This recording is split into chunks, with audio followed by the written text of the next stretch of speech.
Pride and Prejudice by Jane Austen. Chapter 31.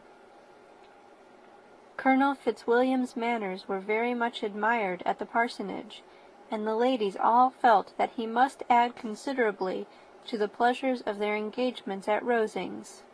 It was some days, however, before they received any invitation thither, for while there were visitors in the house, they could not be necessary, and it was not till Easter Day, almost a week after the gentlemen's arrival, that they were honoured by such an attention, and then they were merely asked on leaving church to come there in the evening. For the last week they had seen very little of Lady Catherine or her daughter. Colonel Fitzwilliam had called at the parsonage more than once during the time, but Mr. Darcy they had seen only at church. The invitation was accepted, of course, and at a proper hour they joined the party in Lady Catherine's drawing-room.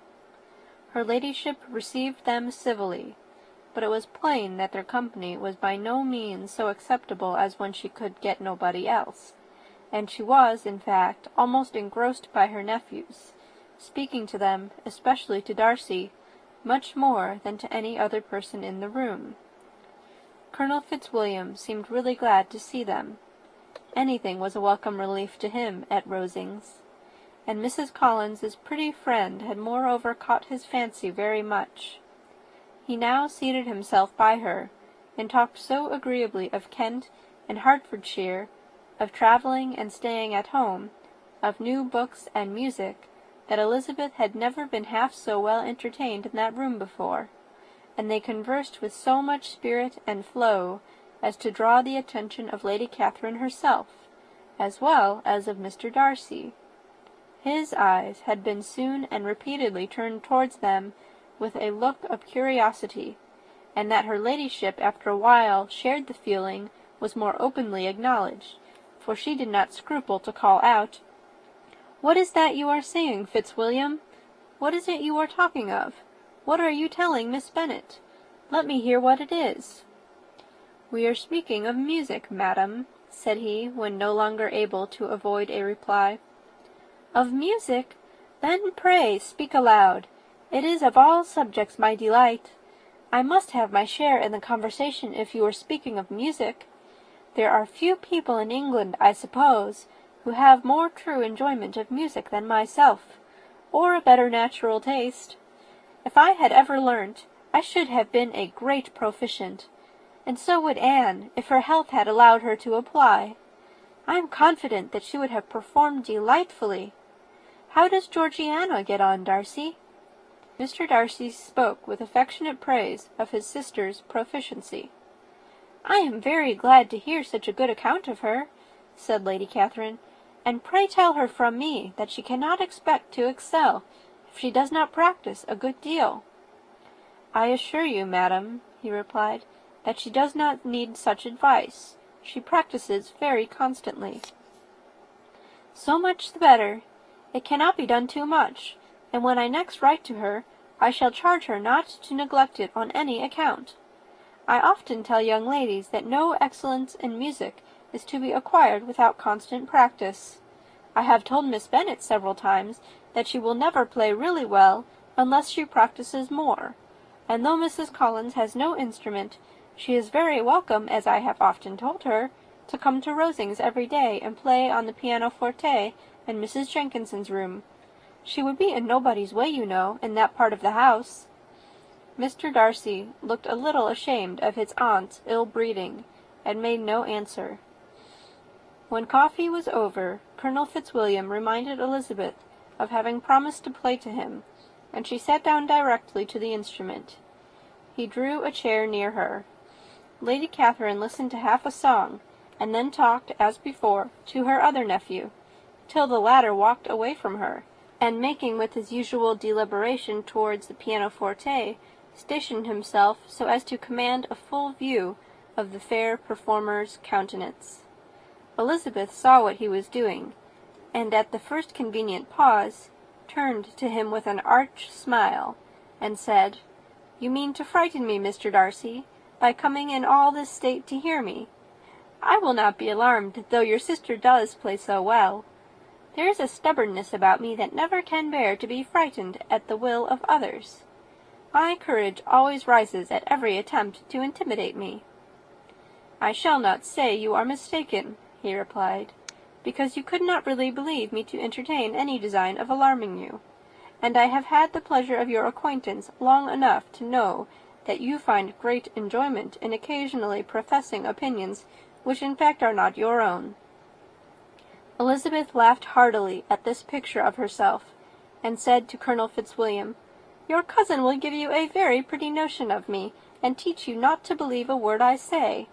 I am particularly unlucky in meeting with a person so able to expose my real character, in a part of the world where I had hoped to pass myself off with some degree of credit. Indeed, Mr. Darcy, it is very ungenerous in you to mention all that you knew to my disadvantage in Hertfordshire, and give me leave to say, very impolitic too, for it is provoking me to retaliate, and such things may come out as will shock your relations to hear." "I am not afraid of you," said he, smilingly. "Pray let me hear what you have to accuse him of," cried Colonel Fitzwilliam. "I should like to know how he behaves among strangers." "You shall hear then, but prepare yourself for something very dreadful. The first time of my ever seeing him in Hertfordshire, you must know, was at a ball. And at this ball, what do you think he did? He danced only 4 dances, though gentlemen were scarce, and to my certain knowledge more than one young lady was sitting down in want of a partner. Mr. Darcy, you cannot deny the fact." "I had not at that time the honour of knowing any lady in the assembly beyond my own party." "True, and nobody can ever be introduced in a ball-room. Well, Colonel Fitzwilliam, what do I play next? My fingers wait your orders." "Perhaps," said Darcy, "I should have judged better, had I sought an introduction, but I am ill qualified to recommend myself to strangers." "Shall we ask your cousin the reason of this?" said William, still addressing Colonel Fitzwilliam. "Shall we ask him why a man of sense and education, and who has lived in the world, is ill qualified to recommend himself to strangers?" "I can answer your question," said Fitzwilliam, "without applying to him. It is because he will not give himself the trouble." "I certainly have not the talent which some people possess," said Darcy, "of conversing easily with those I have never seen before. I cannot catch their tone of conversation, or appear interested in their concerns, as I often see done." "My fingers," said Elizabeth, "do not move over this instrument in the masterly manner which I see so many women's do. They have not the same force or rapidity, and do not produce the same expression. But then I have always supposed it to be my own fault, because I will not take the trouble of practising. It is not that I do not believe my fingers as capable as any other woman's of superior execution." Darcy smiled, and said, "You are perfectly right. You have employed your time much better. No one admitted to the privilege of hearing you can think anything wanting. We neither of us perform to strangers." Here they were interrupted by Lady Catherine, who called out to know what they were talking of. Elizabeth immediately began playing again. Lady Catherine approached, and, after listening for a few minutes, said to Darcy, "Miss Bennet would not play at all amiss if she practised more, and could have the advantage of a London master. She has a very good notion of fingering, though her taste is not equal to Anne's. Anne would have been a delightful performer, had her health allowed her to learn." Elizabeth looked at Darcy, to see how cordially he assented to his cousin's praise, but neither at that moment, nor at any other, could she discern any symptom of love, and from the whole of his behaviour to Miss de Bourgh, she derived this comfort for Miss Bingley, that he might have been just as likely to marry her, had she been his relation. Lady Catherine continued her remarks on Elizabeth's performance, mixing them with many instructions on execution and taste. Elizabeth received them with all the forbearance of civility, and, at the request of the gentleman, remained at the instrument till her ladyship's carriage was ready to take them all home. End of chapter 31. Chapter 32. Elizabeth was sitting by herself the next morning, and writing to Jane, while Mrs. Collins and Maria were gone on business into the village, when she was startled by a ring at the door, the certain signal of a visitor. As she had heard no carriage, she thought it not unlikely to be Lady Catherine, and under that apprehension was putting away her half-finished letter, that she might escape all impertinent questions, when the door opened, and, to her very great surprise, Mr. Darcy, and Mr. Darcy only, entered the room. He seemed astonished, too, on finding her alone, and apologized for his intrusion by letting her know that he had understood all the ladies were to be within. They then sat down, and when her inquiries after Rosings were made, seemed in danger of sinking into total silence. It was absolutely necessary, therefore, to think of something, and in this emergence, recollecting when she had seen him last in Hertfordshire, and feeling curious to know what he would say on the subject of their hasty departure, she observed, "How very suddenly you all quitted Netherfield last November, Mr. Darcy! It must have been a most agreeable surprise to Mr. Bingley to see you all after him so soon, for, if I recollect right, he went but the day before. He and his sisters were well, I hope, when you left London?" "Perfectly so, I thank you." She found that she was to receive no other answer, and after a short pause added, "I think I have understood that Mr. Bingley has not much idea of ever returning to Netherfield again?" "I have never heard him say so, but it is probable that he may spend very little of his time there in the future. He has many friends, and is at a time of life when friends and engagements are continually increasing. If he means to be but little at Netherfield, it would be better for the neighbourhood that he should give up the place entirely, for then we might possibly get a settled family there. But perhaps Mr. Bingley did not take the house so much for the convenience of the neighbourhood as for his own, and we must expect him to keep it or quit it on the same principle." "I should not be surprised," said Darcy, "if he were to give it up as soon as any eligible purchase offers." Elizabeth made no answer. She was afraid of talking longer of his friend, and, having nothing else to say, was now determined to leave the trouble of finding a subject to him. He took the hint, and soon began with, "This seems a very comfortable house. Lady Catherine, I believe, did a great deal to it when Mr. Collins first came to Hunsford." "I believe she did, and I am sure she could not have bestowed her kindness on a more grateful object." "Mr. Collins appears to be very fortunate in his choice of a wife." "Yes, indeed, his friends may well rejoice in his having met with one of the very few sensible women who would have accepted him, or have made him happy if they had. My friend has an excellent understanding, though I am not certain that I consider her marrying Mr. Collins as the wisest thing she ever did. She seems perfectly happy, however, and in a prudential light it is certainly a very good match for her. It must be very agreeable for her to be settled within so easy a distance of her own family and friends." "An easy distance, do you call it? It is nearly 50 miles." "And what is 50 miles of good road? Little more than half a day's journey. Yes, I call it a very easy distance." "I should never have considered the distance as one of the advantages of the match," cried Elizabeth. "I should never have said Mrs. Collins was settled near her family." "It is proof of your own attachment to Hertfordshire. Anything beyond the very neighbourhood of Longbourn, I suppose, would appear far." As he spoke, there was a sort of smile which Elizabeth fancied she understood. He must be supposing her to be thinking of Jane and Netherfield, and she blushed as she answered, "I do not mean to say that a woman may not be settled too near her family. The far and the near must be relative, and depend on many varying circumstances. Where there is fortune to make the expenses of travelling unimportant, distance becomes no evil. But that is not the case here. Mr. and Mrs. Collins have a comfortable income, but not such a one as will allow of frequent journeys, and I am persuaded my friend would not call herself near her family under less than half the present distance." Mr. Darcy drew his chair a little towards her, and said, You cannot have a right to such very strong local attachment. You cannot have been always at Longbourn." Elizabeth looked surprised.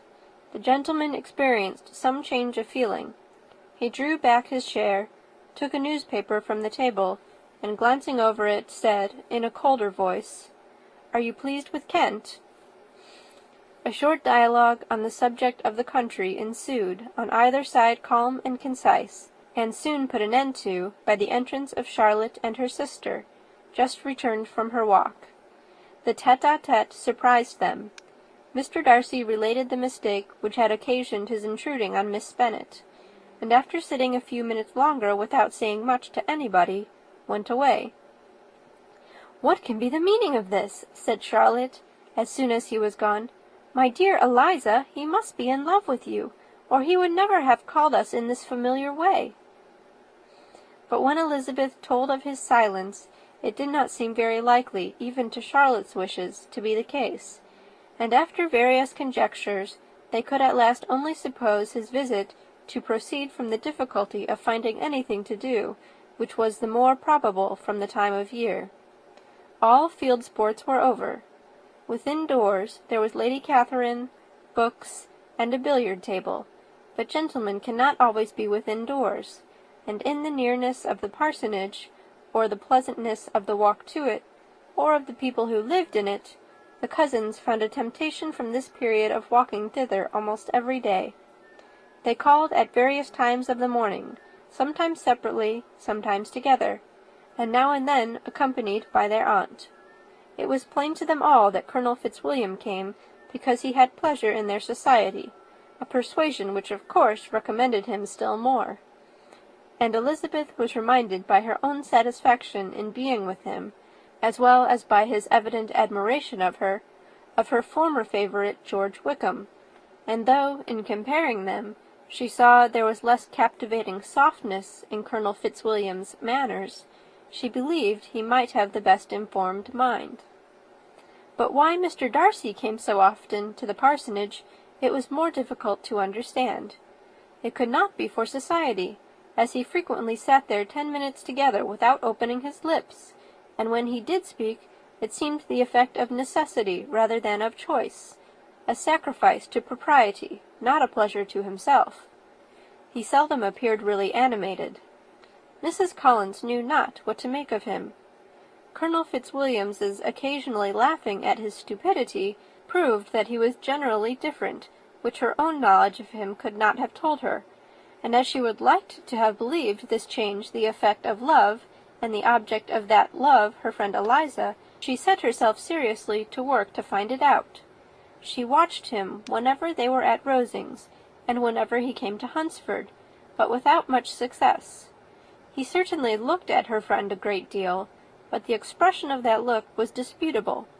It was an earnest, steadfast gaze, but she often doubted whether there were much admiration in it, and sometimes it seemed nothing but absence of mind. She had once or twice suggested to Elizabeth the possibility of his being partial to her, but Elizabeth always laughed at the idea, and Mrs. Collins did not think it right to press the subject, from the danger of raising expectations which might only end in disappointment, for in her opinion it admitted not of a doubt that all her friend's dislike would vanish, if she could suppose him to be in her power. In her kind schemes for Elizabeth, she sometimes planned her marrying Colonel Fitzwilliam. He was beyond comparison the most pleasant man. He certainly admired him, and his situation in life was most eligible. But, to counterbalance these advantages, Mr. Darcy had considerable patronage in the church, and his cousin could have none at all. End of chapter 32.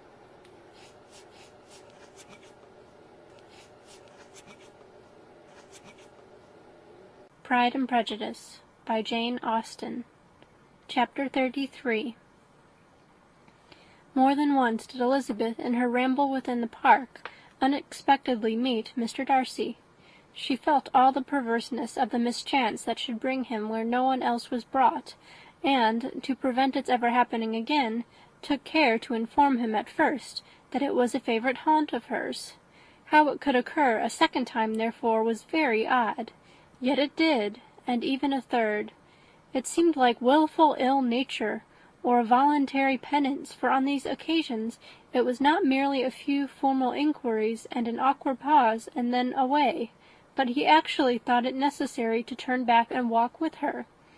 He never said a great deal, nor did she give herself the trouble of talking or listening much, but it struck her in the course of their third rencontre that he was asking some odd, unconnected questions about her pleasure in being at Hunsford, her love of solitary walks, and her opinion of Mr. and Mrs. Collins's happiness, and that, in speaking of Rosings, and her not perfectly understanding the house, he seemed to expect that whenever she came into Kent again, she would be staying there too. His words seemed to imply it. Could he have Colonel Fitzwilliam in his thoughts? She supposed, if he meant anything, he must mean an allusion to what might arise in that quarter. It distressed her a little, and she was quite glad to find herself at the gate in the Pales opposite the parsonage. She was engaged one day as she walked in perusing Jane's last letter, and dwelling on some passages which proved that Jane had not written in spirits, when, instead of being again surprised by Mr. Darcy, she saw on looking up that Colonel Fitzwilliam was meeting her. Putting away the letter immediately, and forcing a smile, she said, "I did not know before that you ever walked this way." "I have been making the tour of the park," he replied, "as I generally do every year, and intend to close it with a call at the parsonage. Are you going much farther?" "No, I should have turned in a moment." And accordingly she did turn, and they walked towards the parsonage together. "Do you certainly leave Kent on Saturday?" said she. "Yes, if Darcy does not put it off again. But I am at his disposal. He arranges the business just as he pleases.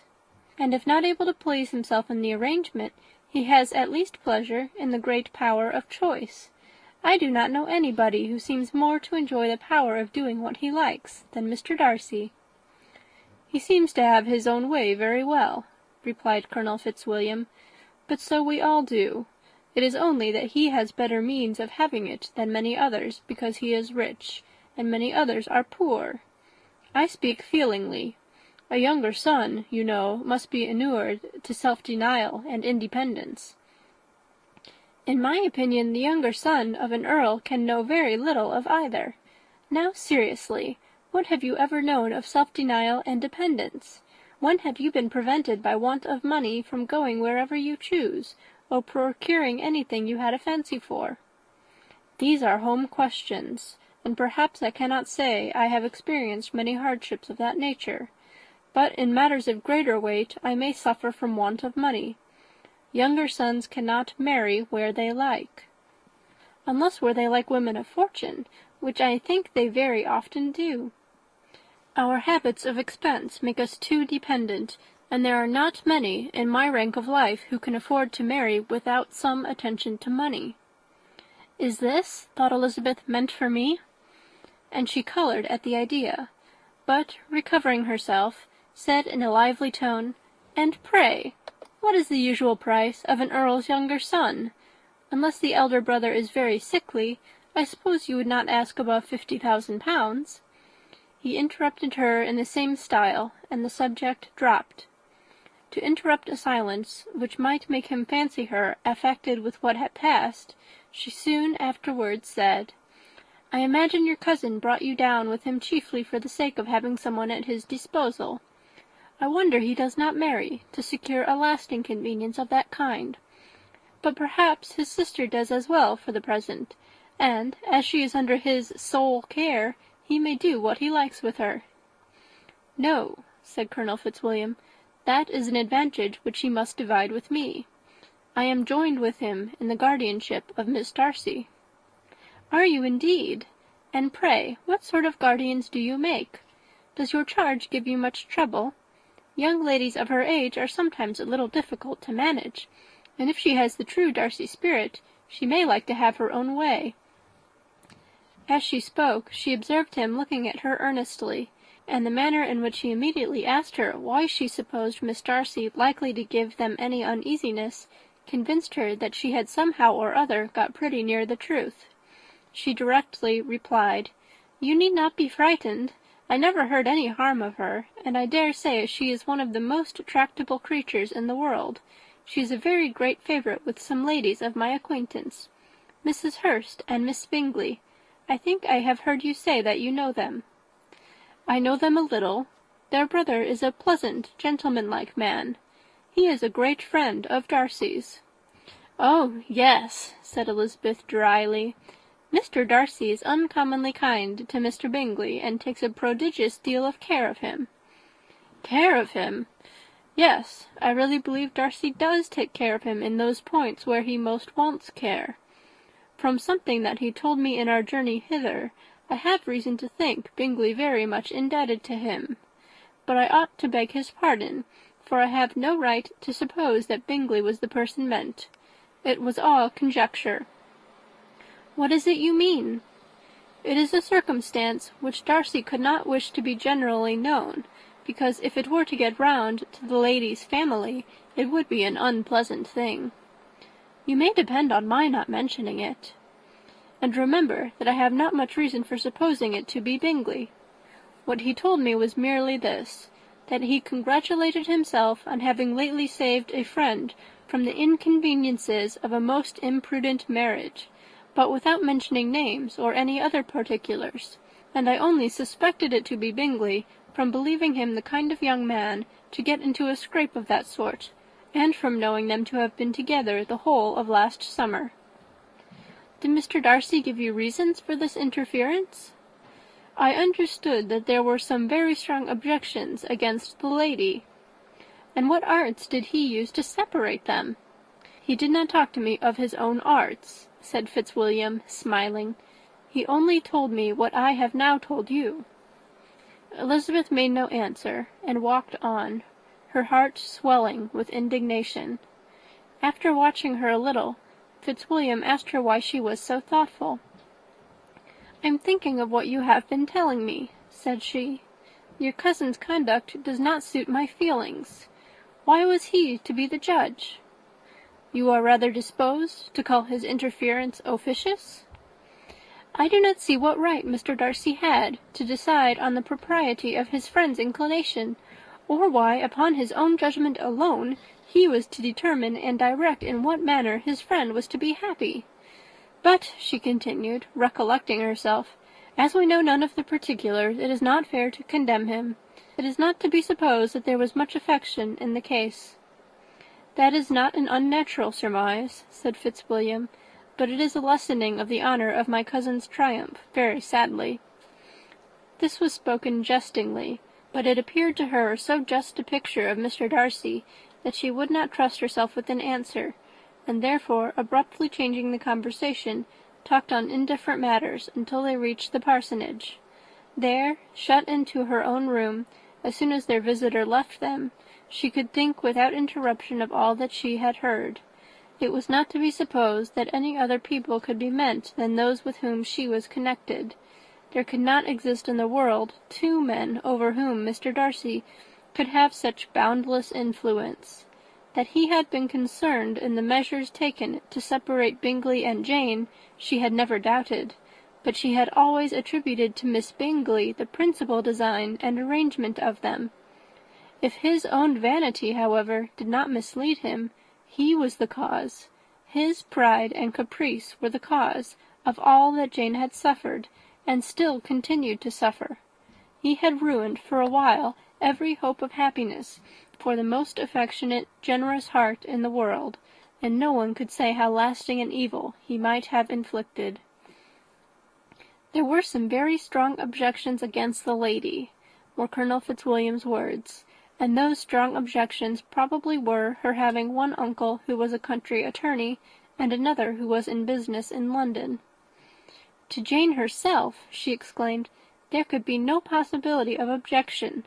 All loveliness and goodness as she is, her understanding excellent, her mind improved, and her manners captivating. Neither could anything be urged against my father, who, though with some peculiarities, has abilities Mr. Darcy himself need not disdain, and respectability which he will probably never reach. When she thought of her mother, her confidence gave way a little, but she would not allow that any objections there had material weight with Mr. Darcy, whose pride, she was convinced, would receive a deeper wound from the want of importance in his friends' connections than from their want of sense, and she was quite decided at last that he had been partly governed by this worst kind of pride, and partly by the wish of retaining Mr. Bingley for his sister. The agitation and tears which the subject occasioned brought on a headache, and it grew so much worse towards the evening that, added to her unwillingness to see Mr. Darcy, it determined her not to attend her cousin to Rosings, where they were engaged to drink tea. Mrs. Collins, seeing that she was really unwell, did not press her to go, and as much as possible prevented her husband from pressing her, but Mr. Collins could not conceal his apprehension of Lady Catherine's being rather displeased by her staying at home. End of Chapter 33. Chapter 34. When they were gone, Elizabeth, as if intending to exasperate herself as much as possible against Mr. Darcy, chose for her employment the examination of all the letters which Jane had written to her since her being in Kent. They contained no actual complaint, nor was there any revival of past occurrences, or any communication of present suffering. But in all, and in almost every line of each, there was a want of that cheerfulness which had been used to characterize her style, and which, proceeding from the serenity of a mind at ease with itself and kindly disposed towards everyone, had been scarcely ever clouded. Elizabeth noticed every sentence conveying the idea of uneasiness, with an attention which it had hardly received on the first perusal. Mr. Darcy's shameful boast of what misery he had been able to inflict gave her a keener sense of her sister's sufferings. It was some consolation to think that his visit to Rosings was to end on the day after the next, and a still greater, that in less than a fortnight she should herself be with Jane again, and enabled to contribute to the recovery of her spirits by all that affection could do. She could not think of Darcy's leaving Kent without remembering that his cousin was to go with him, but Colonel Fitzwilliam had made it clear that he had no intentions at all, and, agreeable as he was, she did not mean to be unhappy about him. While settling this point, she was suddenly roused by the sound of the door-bell, and her spirits were a little fluttered by the idea of its being Colonel Fitzwilliam himself, who had once before called late in the evening, and might now come to inquire particularly after her. But this idea was soon banished, and her spirits were very differently affected, when, to her utter amazement, she saw Mr. Darcy walk into the room. In a hurried manner he immediately began an inquiry after her health, imputing his visit to a wish of hearing that she were better. She answered him with cold civility. He sat down for a few moments, and then, getting up, walked about the room. Elizabeth was surprised, but said not a word. After a silence of several minutes, he came towards her in an agitated manner, and thus began. "In vain I have struggled. It will not do. My feelings will not be repressed. You must allow me to tell you how ardently I admire and love you." Elizabeth's astonishment was beyond expression. She stared, coloured, doubted, and was silent. This he considered sufficient encouragement, and the avowal of all that he felt and had long felt for her immediately followed. He spoke well, but there were feelings besides those of the heart to be detailed, and he was not more eloquent on the subject of tenderness than of pride.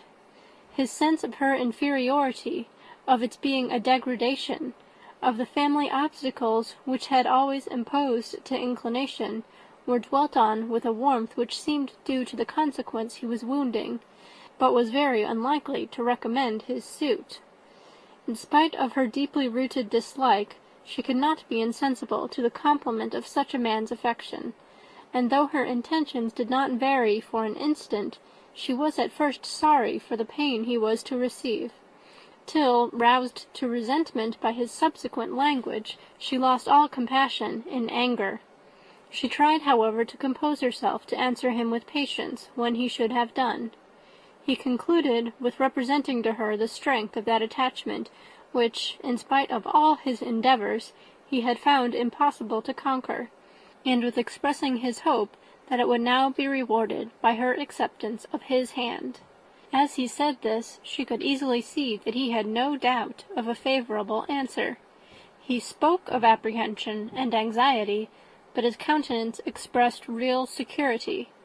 Such a circumstance could only exasperate farther, and, when he ceased, the colour rose into her cheeks, and she said, "In such cases as this, it is, I believe, the established mode to express a sense of obligation for the sentiments avowed, however unequally they may be returned. It is natural that obligation should be felt, and if I could feel gratitude, I would now thank you. But I cannot.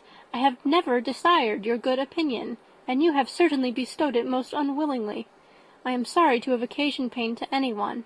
It has been most unconsciously done, however, and I hope will be of short duration. The feelings which you tell me have long prevented the acknowledgment of your regard can have little difficulty in overcoming it after this explanation." Mr. Darcy, who was leaning against the mantelpiece with his eyes fixed on her face, seemed to catch her words with no less resentment than surprise. His complexion became pale with anger, and the disturbance of his mind was visible in every feature. He was struggling for the appearance of composure, and would not open his lips till he believed himself to have attained it. The pause was, to Elizabeth's feelings, dreadful. At length, with a voice of forced calmness, he said, "And this is all the reply which I am to have the honour of expecting. I might perhaps wish to be informed why, with so little endeavour at civility, I am thus rejected, but it is of small importance." "I might as well inquire," replied she, "why, with so evident a desire of offending and insulting me, you chose to tell me that you liked me against your will, against your reason, and even against your character. Was not this some excuse for incivility, if I was uncivil? But I have other provocations, you know I have. Had not my feelings decided against you, had they been indifferent, or had they even been favourable, do you think that any consideration would tempt me to accept the man who has been the means of ruining, perhaps for ever, the happiness of a most beloved sister?" As she pronounced these words, Mr. Darcy changed colour, but the emotion was short, and he listened without attempting to interrupt her, while she continued, "I have every reason in the world to think ill of you. No motive can excuse the unjust and ungenerous part you acted there. You dare not, you cannot deny that you have been the principal, if not the only means of dividing them from each other, of exposing one to the censure of the world for caprice and instability, and the other to its derision for disappointed hopes, and involving them both in misery of the acutest kind." She paused, and saw, with no slight indignation, that he was listening with an air which proved him wholly unmoved by any feeling of remorse. He even looked at her with a smile of affected incredulity.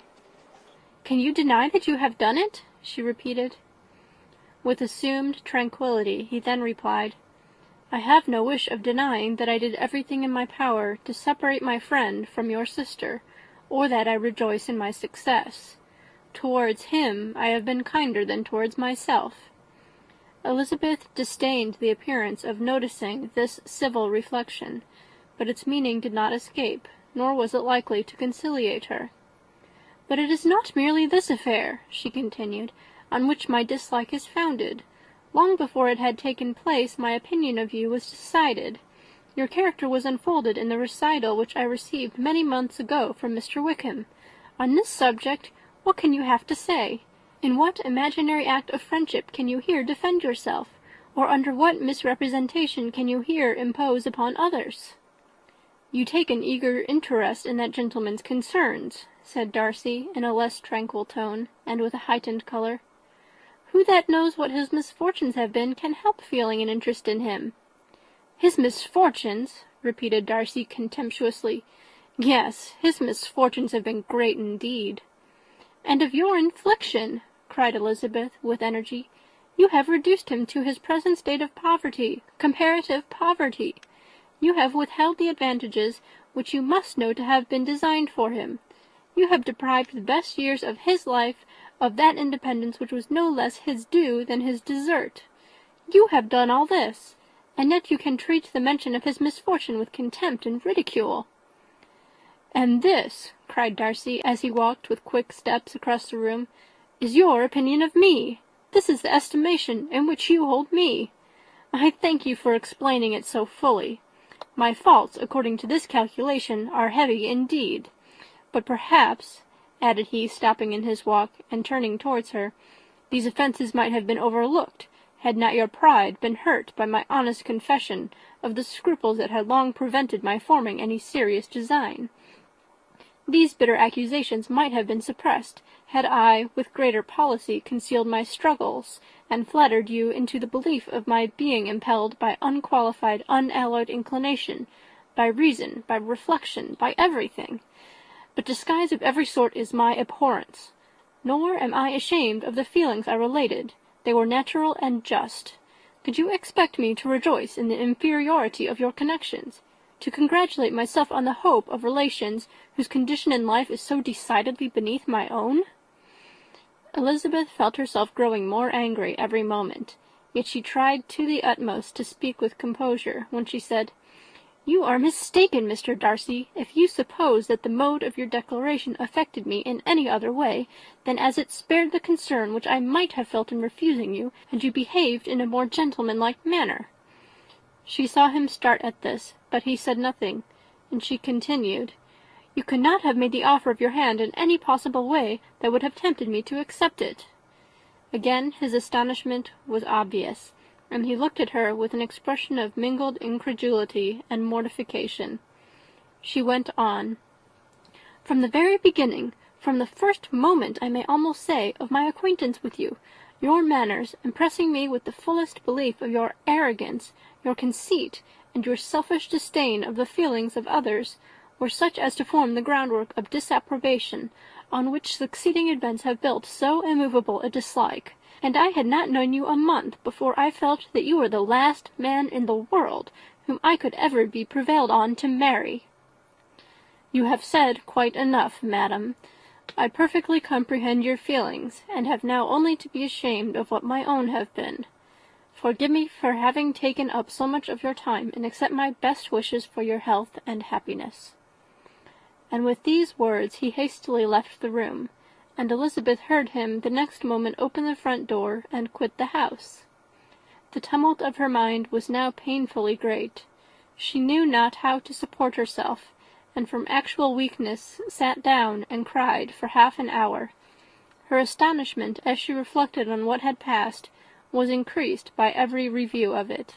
That she should receive an offer of marriage from Mr. Darcy, that he should have been in love with her for so many months, so much in love as to wish to marry her, in spite of all the objections which had made him prevent his friends marrying her sister, and which must appear at least with equal force in his own case, was almost incredible. It was gratifying to have inspired unconsciously so strong an affection, but his pride, his abominable pride, his shameless avowal of what he had done with respect to Jane, his unpardonable assurance in acknowledging, though he could not justify it, and the unfeeling manner in which he had mentioned Mr. Wickham, his cruelty towards whom he had not attempted to deny, soon overcame the pity which the consideration of his attachment had for a moment excited. She continued in very agitated reflections till the sound of Lady Catherine's carriage made her feel how unequal she was to encounter Charlotte's observation, and hurried away to her room. End of chapter 34.